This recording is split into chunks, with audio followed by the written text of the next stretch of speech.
Someone messaged me and called me Discount Rizamed. What does that mean? I'll take it. Could be worse. What's Good-looking guy. Discount Rizamed? Yeah, What is that? the actor. An actor's name? Who? Discount? What? Like if I called you a discount Brad Pitt. It's like I got Brad Pitt at a discount. Oh, I'm a fucking idiot. Oh. Hello, everybody, and welcome back to another episode of the Nerd Soup Podcast, where today we'll be looking at Captain Falcon, the Falcon and the Winter Soldier, Episode 5, Truth. Good episode. Very heavy. If you like momentum killers. What? Yeah. Pull the rug out from under you. Yeah, you did. Yeah, I thought this episode was a huge momentum killer from last episode. Thought that they wrapped up things too quickly, especially when it comes to the character of John Walker. And overall, yeah, I thought it just zapped everything that they were building up to. I think John Walker's just getting started. One episode left. I mean, there's going to be more. Right, no, he's more. getting started in the MCU, without a Yeah. doubt.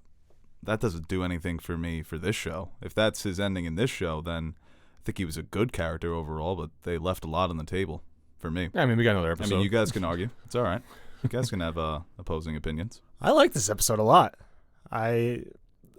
Compared to last week, I don't know if I liked it more or less, but I really liked the stuff with Bucky and Sam. I thought this was like the best episode of them together. And I think that kind of the chemistry they have really, I remember we talked about in the beginning how I didn't really buy the back and forth they had, kind of that antagonistic relationship, but in this one I really thought that they should have like had this relationship from the beginning, and I think it would have been more enjoyable for me in the beginning, so I enjoyed that aspect of it. I would have thought they would have had that relationship in the beginning, but yeah, I agree with you. It didn't seem it didn't seem like they should even have this resentment towards each other in the beginning, and it did seem like it was being faked for the most part. I thought the acting was fantastic in this episode. It was very heavy.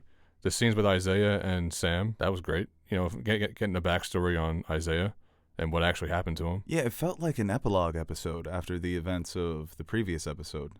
Like last episode was the season finale. Yeah. And now they're kind of just wrapping it up. Obviously, they still have to deal with Carly and her plan to attack the GRC conference with the help of Batrock. Yeah, a lot of good scenes in this episode. I don't think it was a bad episode. I think that last week was clearly the best, and for me, this is not a bad episode. I like the little character moments. I think just as a story, as the story has been told, I think it's just weirdly placed. I would like more fighting. Like, I mean, that opening scene I thought was fantastic. That fight scene was great. They nerfed Bucky a little, right? Yes, 100%. And it's bothering I've been thinking me. that all series. It's bothering me. Like, he's super soldier. He has a metal vibranium arm. Someone said that they need to say those words. Get him back into it. Dude, I thought it was going to happen. Bucky needs to go back on his Winter Soldier shit. I thought Zemo had like a backup secret word when he was getting ready to kill him. Well, not kill him, but turn him over to the Dora Milaje. That was a fun scene, actually. Not a fun scene, but I didn't expect to get that emotional over Zemo being locked in prison in the raft for the rest of his life. You think that they would have taken him there in the first place. John Walker's breaking him out, so he'll be back soon. You think so? I think so. What? Isn't that what Julia Louis-Dreyfus' character is? Isn't she part of Hydra? I've been reading up on it. He's not Hydra, though. And I know, but he's also... Well, what have you read up? Man. Because I read up on her, too, but I didn't really find much. I read up that she was part of S.H.I.E.L.D. with Nick Fury, but when Hydra infiltrated S.H.I.E.L.D., she was actually part of Hydra. Okay. Maybe she was around for Winter Soldier, and she managed to not get caught. She does seem kind of like it was never outed that she was part of Hydra, you know. Right. But she was. She seems like an even more shadowy figure than even Nick Fury, because she kind of just comes out of nowhere and she drops a bomb. Casually drops all these info bombs. Like no one owns the shield technically. Mm-hmm. And John Walker's his face during this scene was actually really funny. It's like, who the hell are you, girl? A lot of people didn't like this cameo. Really? Well, did you like that court scene though with John Walker? That was also a powerful great scene too. No, it was a great scene. You know, once again, I wasn't expecting that though. Yeah. Where I thought it would have been more interesting if they did try and justify his actions or something like that. I don't know. I just wasn't expecting him to turn into U.S. agent this quickly. Kind of feels like an abrupt turn, but hey, I guess maybe I underestimated the honor and integrity of the U.S. government. You definitely did. Yeah, I really did. No, they're like, sir, you cannot do this. Are you kidding me? That was Cheney up there? It's so fucked up, though. Like, after Well, seeing what happens to him, how he just gets let go, and then seeing what Isaiah went through for doing the right thing. He went back and got his boys, and they locked him up for 30 years. Right. And then he just kills a guy on, and not innocent, but you're innocent until proven guilty, and kills him in public, and he gets let go honorably though too. Right. It's two characters, that both think that they did the right thing. Yeah. Right. And Isaiah Bradley But he did do the right thing. No, yeah, like he definitively, like objectively, did the right thing. This John Walker thing is way more muddy. Yeah. But no, he is. I mean, even in that scene when he's talking to Lamar's parents and he has to lie to them, because he doesn't just, in their eyes, he wants to maintain the image that Lamar built up. But you can even tell that his sister, Lamar's sister, knows that. Exactly. Yeah. I was waiting for her to say something. Right. She doesn't necessarily trust him. I think the biggest thing in this episode that I really liked was like just the idea of Captain America. And we've discussed it in the past, but I think they really explored that in this episode, especially with that conversation Sam and Isaiah had when he said that they would never let a black man be Captain America and no self-respecting black man would want to be Captain America. And kind of, for Sam, I think that's a difficult decision for him. I mean, it's something that you can either look at it as Isaiah's point of view or Sam's point. What I think Sam's point of view is going to be going forward is, no, I want to be Captain America because I can make the necessary change and show other people in America that this is what an American is to be. And I think he kind of embraced that, especially as him and Bucky were training with the Shield, and when he kind of, I think, in my eyes, decided that this is something he's going to pursue with that training montage.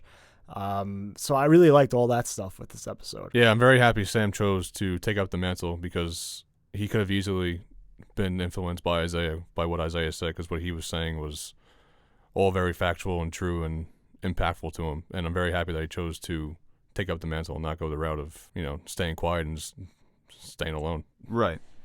And, I think just overall the series is just too quick. 6 episodes, knowing that this is going to be the final episode. But that was a good scene between Isaiah Bradley and Sam. When Sam says, I want to understand, Isaiah Bradley's like, you understand. Mm-hmm. That's kind of been Sam's journey since the very beginning, refusing the shield, giving it back. It goes back to Will Smith's quote about why he turned down playing Black Superman, because he felt that America wouldn't be ready for that. He was, I'm not going to take that from them. That to live with that inherent feeling that even though I am American, maybe there's something else that I need or that I don't have where I won't be accepted. And to live with that insecurity, even if times have changed, even if Sam is now a superhero and he's looked up to by the kids in the neighborhood, he's looking at the hero that he would look up to if he was young and seeing how he was treated. Like, yeah, times have changed, but who's to say, if I take up this mantle that this might be a step backwards or something like that. Maybe that's not what I don't think will happen, but those are the insecurities that he holds on to. Like the scene when Bucky says, just simply apologizes to him. Mm-hmm. Says, I didn't even factor in how you would approach this, how you feel about this, and I'm sorry. And people criticizing that moment because 2 strong men had a touching apology, Really? That's fucked up. Yeah, everyone was like, oh, this is horrible dialogue and shit like that. I thought the stuff between Bucky and Sam was very good. I don't know, like when they're just hanging on the boat and joking around, Bucky flirting with his sister. I thought that really brought like a nice feeling to the show. And I think that, like I said before, what was missing. And what do you think is in the chest that Bucky gave him at the end from Wakanda?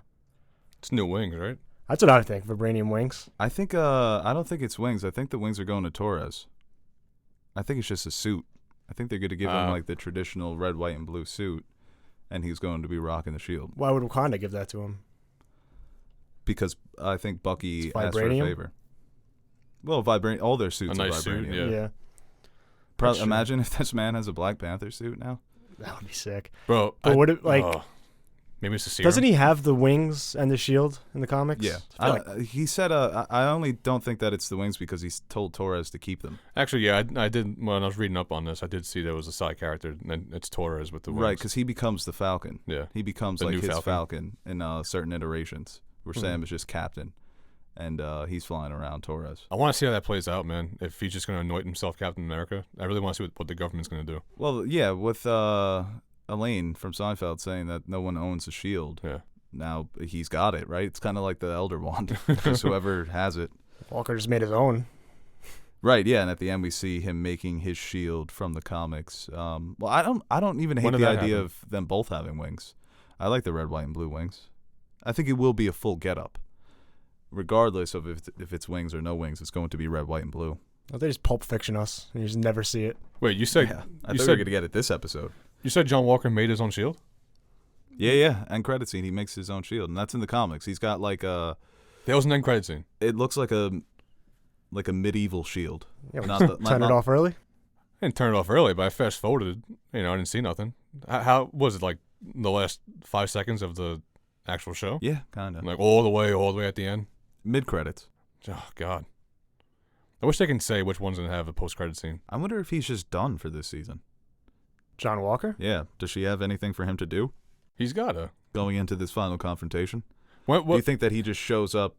I wouldn't hate this if he has like a Han Solo moment. She just said to answer the phone, so she didn't say to call me when you're ready or something, so I think she'll be calling next episode. I mean, there's a lot to wrap up in this last episode with Corley and the Flag Smashers. Still no power broker or... I think Elaine is the power broker. I keep saying Elaine, but I forgot her name. No way. She's not the power broker. No? No. I think Working it was. I think it's. They're heavily hinting that it's Sharon Carter. Yeah. But it's still I know. could I mean, be she had that someone else. scene too. Yeah. Yeah. Every scene that she's in, she's just talking like the power She's broker. talking shop. Yeah. Yeah. So that, and also John she's Walker. the one who hires Batroc, right? And now Batroc is working for the Flag Smashers, so he's really working for Sharon, who's might be the power broker. Yeah. The only thing I could say is this show, I think, did a bad job. I think they kind of made the Flag Smashers the back seat now after this episode. They really had nothing to do in this episode. I think a lot of it's like the themes that they're going for. I think you just need more time to explore them. And I think maybe that they're exploring the wrong characters. Like sometimes the Flag Smashers are really interesting, like last episode, and then this episode they just don't do anything. They're just walking around and shit. In the park, right? They just had that one scene. Right, and they meet Batroc, and it's, two bad guys are together now, and and then next episode they're going to fight, and who knows, like, is their cause over now? Like, Sam's going to end this cause that's been going on for 2 weeks? I always hate when the actor's name and the character's name are the same. Who is that? George. Okay. Well, he's Batroc in the MCU. Well, they call him George, right? Maybe. I've seen George in the subtitles. Kumail Nanjiani just plays Kumail Nanjiani in The Big Sick. Well, that's like a story based on his life. This is also you don't know anything about George St. Pierre. He was in the UFC. He wasn't a bad guy. You don't think he did Black Ops? He looks like he could. If he did, we wouldn't know like about Black it. Ops guy. And watch that new Black Ops. Well, spoilers. Never mind. I won't even say what movie it was. Do you guys believe is it believable how Sam just always tries to talk everyone down? Like in the scene in the opening scene when he's just trying to talk John Walker down. Is it kind of like, all right, guys, it is, like, yes, you know where he's at now? Like, because he's done it before. Yeah. I always forget that. Like when he helps Bucky at the end, like, oh, Sam could also help Bucky deal with his PTSD. He's got history with this. Well, we didn't even talk about that first fight. That's the other thing. The whole scale of this show just feels small. Like this is supposed to be the showdown between the three successors of Steve Rogers, and it happens, and then it's over. I expected better, but it wasn't bad. I did expect more. There are no memorable fights that stick out like the Winter Soldier. Yeah. There never will be. I think that's the problem because all the connections, Winter Soldier, Falcon and Winter Soldier, that we're expecting. But even like a lot of the music was the same too, though. A lot of the spy, those are two spy movies. I think the action really stands out. And so even like the visuals, when I'm trying to make thumbnails for these episode reviews, there are no shots that really stand out. I think the best shot so far was John Walker standing over the dude that he killed. But besides that, it's like a bland looking show. There really aren't a lot of grabs that you can take from it. When Bucky dropped his shield, that was a nice little scene right there with the light leaming in. Yeah. Yeah. Did you guys like the fight in the beginning? It was a fight. Yeah, well, yeah. It just pisses me off that Bucky's just nerfed. I feel like he should be wiping the floor with people. Yeah, they nerfed him. But John isn't. Well, John can scrap too, though. Thing. Right. John can scrap. Well, actually, when you think about it, John should be, I don't want to say better than Captain America, but they both had the super soldier serum. And Cap wasn't necessarily a world beater when he got made into Captain America. He had some basic training, but he really didn't know how to fight too much. I mean, John's been doing it his whole life. Right. And he was already kind of... First Avengers, Steve Rogers, he could probably take. Pretty much. Winter Soldier, Steve Rogers, he would get. Yeah. They were sharing that fight scene, the Winter Soldier, Steve Rogers fight. Like, what happened to these two? Mm-hmm. First of all, Steve Rogers would just obliterate John Walker, and what happened to Bucky? Mm-hmm. Bucky without the killer instinct, man. That's a sad Bucky. You think that's what it Skip is? Bayless No in that killer universe instinct? is probably just ripping Yeah, he's him done every morning Yep. on The Undisputed. first take, yeah. No. Falcon's the closer. Winter Soldier is MJ. Yeah. Bucky's LeBron. Bucky's LeBron, yeah. Right, exactly. I like the teamwork though with Sam and Bucky in that one. When I love when Sam uses the wings. He's using them a lot different this one. Where he did the tether. I think he's listening to my reviews. He could be. It's like you said, the moments between Bucky and Sam where they're just hanging out, trying to build their family boat. And that's another point that I wanted to make, that Isaiah Bradley has his perspective that America will never allow someone like Sam to be Captain America. But you see the roots that Sam's family has planted in their home of Louisiana, that it's simple phone calls and you got the entire neighborhood because of paying back all those favors that you did throughout all those years. It goes to show that, yeah, times have changed, that there is a new sense of community in America, that we're changing culturally, where we are becoming more alike. And even the moment of Sam's nephew seeing the shield, messing around with it, playing it, Bucky catches them, it just goes to show why representation, it does matter. Mm-hmm. It truly does. I mean, as kids, we all love these characters, but when you see yourself in that character, I've seen it with my own little cousins, who now Black Panther is their favorite hero because it's a hero of color who is the coolest dude in the universe. So now, like, my cousin's got to be Black Panther every Halloween. That shit does matter. And I think maybe that's what Sam realizes, that in this new world, I can be, like you said, just a symbol for change. Right. And a symbol for people that have been underrepresented. Yeah, and I think that's something and I think that's something for Sam as a character. You can kind of realize and agree with what Isaiah was saying, but also kind of take that and incorporate it into how you are going to be this symbol in this new Captain America. Have that in the back of your mind, but you can also make the appropriate change to be a symbol to people like his nephews. And I think that, that's something that he's kind of embracing at this point. It's what he was trying to do when he went to Isaiah's house, is to show him that, like, yeah, all these things happen, but, I'm going to be the one to change it. Did he go there with the shield thinking that Isaiah would want the shield? Because he brought it there and, like, took it out, and Isaiah just says, like, keep that thing in the case. I think it was more of a gesture of, in an alternate reality, this should have belonged to you. Right. You should have been the one to take up this mantle, because you would think that the way that they were using him and what he was capable of, that would be the natural successor, right? Yeah. It was, the idea of these veterans being told that things are going to change if you go and fight in this war, and then they come home and nothing's changed at all. That's kind of Isaiah Bradley's situation. And I think for Sam, it was to show that, the shield is mine. It belongs to me, and I'm going to show the world why Steve left it to me, It is that classic trope of the hero who doesn't want to lead but is forced to lead because he's just the best one for the job.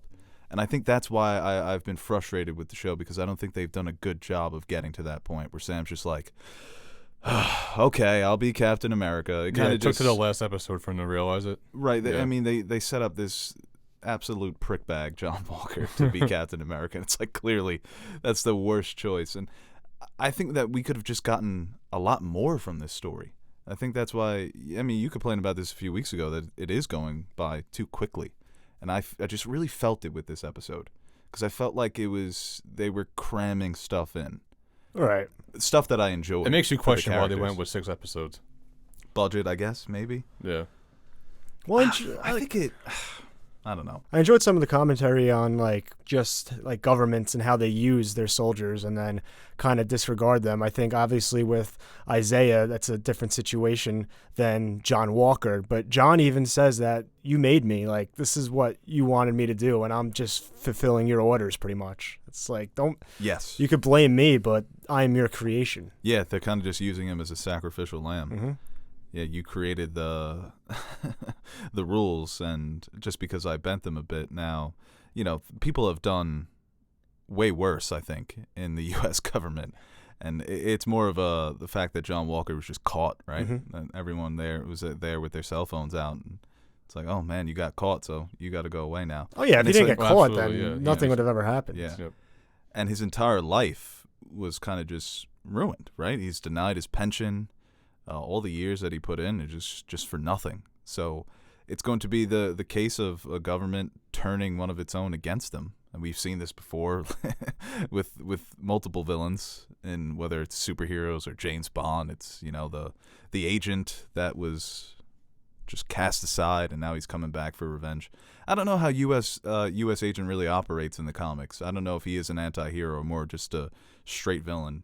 But Elaine didn't seem like she was part of such a great organization there. Yeah, Amanda Waller vibes. What I looked up with Elaine's character is that she might be trying to start like a Suicide Squad type of thing. Right. And maybe she's going to be recruiting Zemo, John Walker. I don't know who else she can get, but right now. Does Agatha. Right, yeah.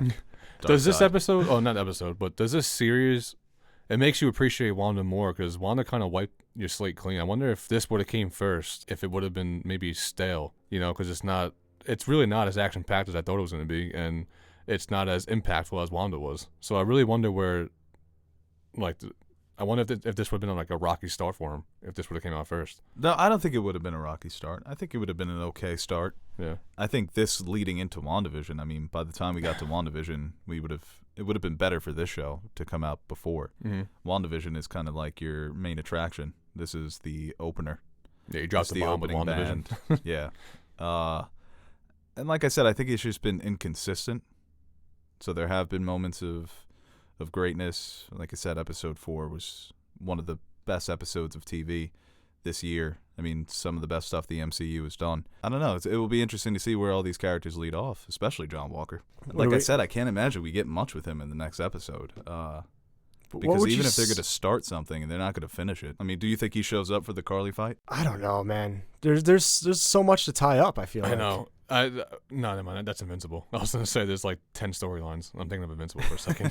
Invincible a lot of like fun 12 storylines in that show too, yeah. Well, you just need to stop the Flag Smashers. Maybe this is just a setup for a Captain America movie. With Carly, with John Walker, with these characters returning. Maybe not all of them. Maybe something's got to give. I think we need some kind of conclusion this episode, but I would also like them to talk about the state of the Avengers.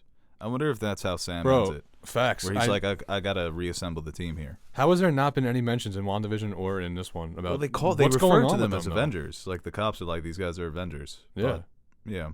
I mean, that's the natural next, I think, phase in Falcon's life as a hero. But you're telling me to reassemble the Avengers. You're telling me the world knows about John Walker now, and there's no Avengers anywhere. Right, but you think that would be part of the job, like you're Captain America, and also you got to lead the new Avengers. Yeah, that would not work out. Zero chance that would work out. What, John Walker? Yeah, John Walker leading the Avengers. Well, even before the super serum. The super soldier serum. Imagine they had that douche in the Avengers instead of Steve. That would kill me. It was already it was tense between Iron Man and Steve in that movie. Can you imagine John Walker? Oh, the power scaling with the shield just pisses me off. I know it's meaningless. What do you mean? But the fact that anybody can toss that shield really gets me. I'm glad you brought that up. Now I'm thinking about it. Vibranium's the lightest weight. But they're so accurate. It's so easy for everyone. Bro, Sam is not throwing the shield and catching him. He's human. He's not Bucky. But that's the thing. It's like it's tossing him backwards. I just don't understand. How are you catching it on your arm? Like, is it a magnet? Yeah, it's like a little thing. Even with your bare hands, like, shouldn't that just slice through it? Yeah. All right, come on. I think it just takes away from Steve's ability to use the shield. I think with all of them, like from the very beginning, like when I first saw John Walker working out with the shield, I'm like, that's easy. When he was throwing it, I thought maybe he had the serum already when we first saw him. Yeah, me too. Yeah. What the hell is going on? So is it saying that I can grab the shield and throw it? Yeah, you're not Sam. It needs to have a more Mjolnir effect to it. Right? Well, at least you got to work on it. He was working. These guys are fucking experts. Yeah, you did a little training montage. Yeah. There's no way a 38-year-old man is doing that shit. That's my favorite part about like superhero movies and shows. It's like, how hard it is to jog at 38. It's like joints. Don't they have joints? That's why I wanted him to take the serum. It was more for that. Like when he's doing all Make these, it believable? Yeah, it just makes it believable. Yeah. Like I want Batman to have the serum as well. Oh my god, imagine a serum Batman. No, that would be, I think that that'd be bad. He'd probably lose his mind. Really? Batman on the serum? it heightens everything about you, right? It's supposed to, but Batman's an absolute psychopath. Yeah, People don't realize. Yeah, no. If he took the serum, he'd just start murdering people. He'd cross that line. He doesn't want to murder people, though. So I think it's like it's taking everything inside of him not to murder people. Is it? Yeah, he's just a weirdo like that. That's why he doesn't drink, right? Yeah, he pretends to be an alcoholic. Batfleck drank, though, didn't he? Oh, yeah. Batfleck was shooting up, man. Doesn't give a fuck. Zack Snyder's Batman. Guns and gats. You saw the floating gun? It was like Zack Snyder's John Cena.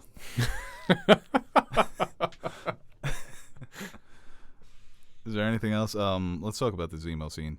Yeah. I also thought the scene between Zemo and Bucky was as touching as it could be, and it goes to show the growth in Bucky's character that maybe the solution isn't to just, cross off names from your list to hurt the people who have wronged you, but to maybe help the people that you have wronged. And that does start with this back and forth between he and Zemo, and I think he's probably been the best character of the show for me throughout. Yeah, Zemo it or was Bucky? surprising. Zemo, yeah. It was surprising that they took him away. I mean, there's no chance he's gone, right? No, I think, yeah, I like this big. that he isn't dead. Yeah. And obviously the Dora Milaje come and they take him into custody, but I think he was so well written. He's a character that you definitely want to see come back. And you just got more of an understanding of where he was coming from, why he did what he did in Civil War. And he just fit right in for the themes of the show. He was just perfect. I feel like Wakanda jail, too, is a good alternative. It's a regular jail. I imagine Wakanda jail is kind of like how they do it in Norway. Yeah. Where it's like a hotel. Nice bed, shower. Right, you can get a You degree. rehabilitate. Right, yeah. I wonder if we get the scene where he goes and tells that guy that he murdered his son. Because I mentally prepared myself for that. I think we're definitely going to get that scene in this final episode. Yeah. I think kind of like important for went Bucky. Went by the wayside. Forgot about that. Yeah. Yeah. Him and that girl, him and the relationship No, with the that's- man, the the therapy dynamic.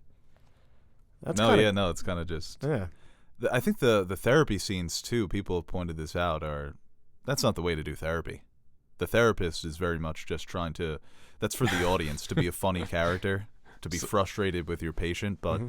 If you're in therapy and your doctor's acting like that, you need to get the fuck out of that. Dude, that I doctor's just, office. when I started therapy, I'm like, oh, this is actually nice. I was expecting like, Ripped For her to into. judge you, take notes. or just like not say anything and like Right. stare at me. Like, oh, we're like having a conversation. Isn't that the thing, I should have though? done this years ago.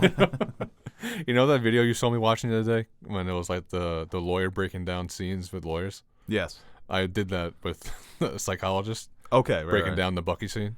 And Didn't it was like it, saying how right? bad it was. Yeah, that yeah, you'd never no. do what she did. And I Shitting think on him. the show's that's a lot of the issues with the show is some of it just feels contrived to create tension between characters when you can really tackle the issues at hand in a better way, in a more realistic way. They are trying to ground their heroes, but let's go all the way here. I think like just rewatching scenes from The Sopranos, those are therapy scenes that are, I'm sure that a real world psychologist could nitpick the hell out of them, but like you said, it's more They seem comforting. real though. Right, yeah. It feels like they're really trying to get at the issues. I saw a screenshot. It was Tony Soprano. It's just, I'm a miserable prick. I told you that since day one. That's Bucky. I do hope Bucky gets, for him too, it's not only important for the victims to get closure, but it's for him to close the book on it, try and move on. Yeah, I wonder what the next step is going to be for these characters. Obviously, I think we're all leaning towards Sam taking up the mantle and kind of going forward as the de facto head of the Avengers. Do you mind? You activated my Siri. That's impossible. And with Bucky, I wonder what his next step forward is to finding peace. Because I feel like in a lot of ways he did find that on the boat with Sam. But obviously, if Sam's going to take this mantle, what does Bucky do? What's going to bring him joy in his life moving forward? Because like we said in those early episodes, they pointed out that he really has nothing anymore. He was a soldier, and then he was in Wakanda, and now this is really him starting his life. You think Bucky dies? I'm thinking Bucky goes back to Wakanda. That's where I would go. Well, they told him not to come back. They did. Yeah, no, they told him to lay low and never come back. Yeah, well, you can. Alright, come back. You can always It's the White Wolf. Oh, White Wolf, come on. Oh, do a shot. my God. White Wolf, White Wolf, White Wolf, White Wolf. That is one of my favorite scenes in Infinity War, man, when Black Panther gives him the arm, and he's like, where's the fight? And he's like, on its way. Such a great moment. Yeah. I'm getting the chills right now thinking about that scene. I think maybe, yeah, that's the next step. He takes off the White Wolf name. He is a character that can kind of just fall into any story. He's kind of like the Hulk, the loner, by himself. I feel like he finds peace. Maybe he joins the Avengers. Gets a girlfriend. Because they call him an Avenger, but when he referred to Sam, like, he called Sam an Avenger. So he obviously doesn't feel like he's part of that yet. Yeah. I think that's I would like to see him in that team dynamic. I was going through rosters the other day in my head. Who would I like to see? Hey man, you gotta start talking about that. Yeah, that's true. Falcon, Bucky, Spider-Man, Monica Rambeau, Captain Marvel, Ant-Man, Doctor Strange. It's pretty much the same crew besides Iron Man and Cap. Right. Where's Hulk? Yeah, where is Professor Hulk, man? Stop saying. I don't like that. Somebody said Thanos beat his ass into becoming a professor. I was watching. He did. That's the worst part. He turned him into a fucking intellectual. I was watching Ragnarok the other day. I'm like, I kind of miss this Hulk. Everyone does. I appreciate both Hulks. I like them both. I think Professor Hulk is very funny. I think they're both funny. I think they both work for the story because he's very important for bringing Thor back into the fold. I don't like that he doesn't fight as Professor Hulk. Me too. Know? That was my biggest. I wanted him to get a couple licks in on Thanos. Facts. You know, like he doesn't have to be the final one, but everyone else was getting licks in. Bro, Hulk should have been in that last fight with Thor. Yeah, you need some revenge. You have to get in fucking two-piece. You kidding me? No, you can't have him in the Trinity fight. No, that's the Trinity fight. Yeah, you can't put Aquaman when Batman, Wonder Woman, and Superman are piecing up someone. Get the fuck out of here, Aquaman. We'll call you when you need you. Yeah, we got this. No, Hulk should have got like. Oh yeah, we don't need the Atlantean god. We have this man in a bat suit. It's the Trinity, man. You think all the favors Sam called in he was just like, I helped beat Thanos and probably got your family returned? I would ride that wave till. Or was it like, I helped you like carry your groceries in 5 years ago? Think about it though. With John out of the picture now, what real fight scene are we going to see? We're going to see them fight Carly. Is that it? And what, a couple flag smashers? Yeah. Yeah, it's upsetting. Yeah. But John out of the picture now. Well, like I said, do you think that John shows up and maybe backs them up? Because he had that line. I wouldn't mind like, it. We could have been a team. You just feel bad for John, right? I do. Like he truly wanted them to be his wingmen. Like he was the new Cap. That's what I was saying. Because they all be buddies. They set John up for me at least. They set John up very well. I was rooting for John. Until he, turned you thought into an there was potential that he could be the next. Yes, Cap. I did. I never thought that, but because I really thought Sam really didn't want this, and then now John's got it now. Like it's canon that this guy was Captain America, right? I think it would have been cooler to let him hold on to it for a bit longer, but make the show longer. Right. I don't know if I want him Cap out. Yeah, I mean, how long has it been? Like, he was just 2 Cap weeks for a few weeks, and now he's just. It's weird. It's like William Henry Harrison. Like, yeah, you were president for 3 weeks. And then you're just dead. Imagine William Henry became just died of pneumonia. I mean, Cap for 3 weeks better than no Cap. That says love and have lost. That says like that. I mean, for this universe's government, it says so much about them. Like they had a Cap for 3 weeks and he's smashing heads with the shield. Right, that is kind of hilarious. Yeah. It's like a guy becomes Captain America and he's already committing war crimes for the U.S. at least. Yeah, right. America's back, baby. Talk about shoving our patriotism down people. Shoved it right down his throat. He did. I mean, do you guys have a scene that's more gruesome than that? Have you had time to think in the MCU? In the MCU, it's no. Still the most gruesome. Yeah, death. it's the I most challenge gruesome you one. both. Emotional death, no. Gamora maybe, but it's not gruesome. Yeah, that might be the most emotional. The Gamora death is sad. It is, dude. He's such a nut. Bro, I love that. Who said? Did you say that? Didn't Cap kick someone into an airplane propeller? Bucky did. Oh, Bucky did. Does that count? He did. Wow, man. Yeah, he really did. That's no, shit but he doesn't like to think about. I know what you're talking about, like just everything surrounding it, though, with the shield, with the brutal. No, if you saw blood come out of the propeller, yeah, I'd give you that. But yeah, there was no blood because he just exploded. I missed that Bucky. Dude, he's fucking terrifying in those Winter Soldier clips. Like he's not even Bucky. He's just a bad, evil guy. Black Panther, T'Challa didn't die, but the scene with Killmonger and Black Panther was pretty gruesome. That's the most emotional. Gruesome? Yeah, he fucked him up, dude. On the Just waterfall? a knife through the stomach. He beat the shit out of him, though. I guess, yeah. He shouted him Fight out, is too. It was nothing, like, yeah. good move. This is your king. That was bad. Oh, you're talking about that? Yeah. Yeah, no, he didn't. I thought you meant like Killmonger's death. No, I'm saying like That's a great scene. He didn't kill T'Challa, but if he did, that's I think maybe top 3 fight scenes in the Yeah. MCU for me. fact. Killmonger versus T'Challa. That Bro, first when they time. kept getting closer, Yeah, the the slides in the water, everything about that scene was fucking the fantastic. sun's coming down. Yeah, that's great. Rips off his shirt. He's got all the tats. Like, oh shit. I'm about to watch. T'Challa was shook. All right, let's wrap this up. Falcon and the Winter Soldier, episode 5. Truth. We'll be back next week for episode 6, the season finale. Hopefully it's a good one, and we'll have a lot to talk about for you folks at home. Thanks for listening. Yeah, this episode was I'm excited to see what happens. Yeah, going back to 13-minute Nah, I'm mark. joking. No, you weren't. Yeah, it was. No. I ended it perfectly, and you just had to. I had to do it. You had to get the last word. Fuck you. Yes, I'd open the fight scene. Well, would you look at that? It's finally over. Hey guys, Beau Oliver here for one final send-off. Now, before I beg you guys to like and share this video, I'd like to thank our very special Patreon pledgers. We are very proud of the community we've been able to build here at NerdSoup, and it would not have been possible without our Patreon supporters. You guys are the true MVPs of this channel. Everything I've said, you keep the fridge full, you keep the lights on. There aren't enough words to thank you guys, but we'll do it anyway. Thank you. And we have a few videos coming up that have been suggested to us by Patreon pledgers. My Hero Academia, Neon Genesis Evangelion, and Full Metal Alchemist will be reviewed by Marissa, and yours truly, and Castlevania, which will be reviewed by Marissa and Aaron. And if you'd like to consider donating to our Patreon page, you can visit patreon.com/nerdsoup and check out some of the rewards we offer to our listeners. And really, we'd like to thank everyone who takes the time out of their day to watch our videos. Patreon pledger or not, your support is what keeps us motivated to keep giving the world our opinions on movies and TV shows and video games and pop culture, even though no one asked for it. We're still here, we're still yapping, and we hope you continue to join us. I'm Beau Oliver, and I support this message.